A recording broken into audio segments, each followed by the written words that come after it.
അറിയില്ല, ഒരിക്കലും നിങ്ങൾ പേടിക്കാൻ വേണ്ട. കുടിക്കാം, എങ്ങനെ വേണമെങ്കിൽ കുടിക്കാം, ഒന്നും ആവില്ല. ഇതാണ് നമ്മളെ ലസ്സിന്റെ പവർ. ഒന്നും അറിയില്ല കേട്ടോ. UAE ഇനി വയറിലാൻ പോകുന്ന ഈ ഒരു മഡ്ക ലസ്സിയാണ്. ഇതിന്റെ സംഭവം നോക്കിയാൽ നിങ്ങൾ തിരിച്ചിട്ടാലും ഈ ലസ്സി താഴോട്ടേക്ക് പോകില്ല. അതാണ് ഇതിന്റെ ഒരു പ്രത്യേകത. ഞാൻ മുമ്പ് ഡൈനാമിക് ഷേക്കിന്റെ വീഡിയോ എടുത്തിന് അതുപോലെയാണ് ഈ ലസ്സി കാണുന്നത്. ഏതൊക്കെ ഫ്ലേവർ ഉള്ള?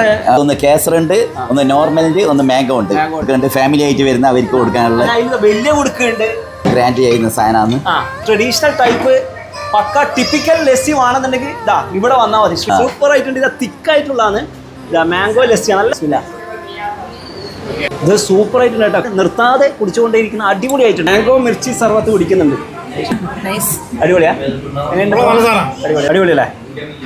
അടിപൊളി. മാംഗോ മിർച്ചി സർവത്ത് ഇതിൽ പച്ചമാങ്ങയും അതേപോലെ തന്നെ പച്ചമുളകും ഷുഗറൊക്കെ അടങ്ങിയിട്ടുള്ള നല്ല ടേസ്റ്റ് ഉണ്ട്. ഈ ചൂട് സമയത്ത് കുടിക്കാൻ പറ്റിയ അടിപൊളി ഡ്രിങ്കാണിത്. ശ്രീരാജ് ലസ്സി എന്ന് എങ്ങനെ പേര് വന്ന് നിങ്ങൾക്കറിയോ? ഞാൻ പറഞ്ഞുതരാം എങ്ങനെയാണ്. അബ്ദുറഹ്മാൻ ക 50 വർഷം മുമ്പ് ബാംഗ്ലൂരിൽ സൈക്കിൾ ഉന്തു വണ്ടിയിൽ കുൽഫി വിറ്റുകൊണ്ടിരുന്ന സമയത്ത് പിന്നെ അതിന് കുറച്ച് കഴിഞ്ഞ ശേഷം ശ്രീരാജ് സെൻറ്റർ എന്ന് പറഞ്ഞിട്ട് ബാംഗ്ലൂരിൽ അവിടെ ഒരു ചെറിയൊരു ഷോപ്പ് അവിടെ തുടങ്ങി. അതിൻ്റെ ഓണർ ശ്രീരാജ് സെൻറ്റർ, അതിൻ്റെ ഓണർ പറഞ്ഞ് നിങ്ങൾ ഈ പേരിൽ തന്നെ നിങ്ങൾ മുന്നോട്ട് പോകുന്നു. ആ ഒരു മുന്നോട്ട് പോയ പോക്കാണ് ഇപ്പോൾ 18 ഔട്ട്ലെറ്റ്സ് ബാംഗ്ലൂരിൽ. ഇപ്പോൾ 2 ഔട്ട്ലെറ്റാണ് ഇപ്പോൾ UAE ഉള്ളത്. ഒന്ന് ഷാർജയിൽ, ഒന്ന് ദുബൈയിൽ. ഇപ്പോൾ നമ്മുടെ ഷാർജ മൊബൈലിൽ ഇവിടുന്നാണ് ഞാൻ ഇപ്പോൾ വീഡിയോ എടുത്തിട്ടുള്ളത്. Sharjah new mobile commercial Sreeraj lassi bar.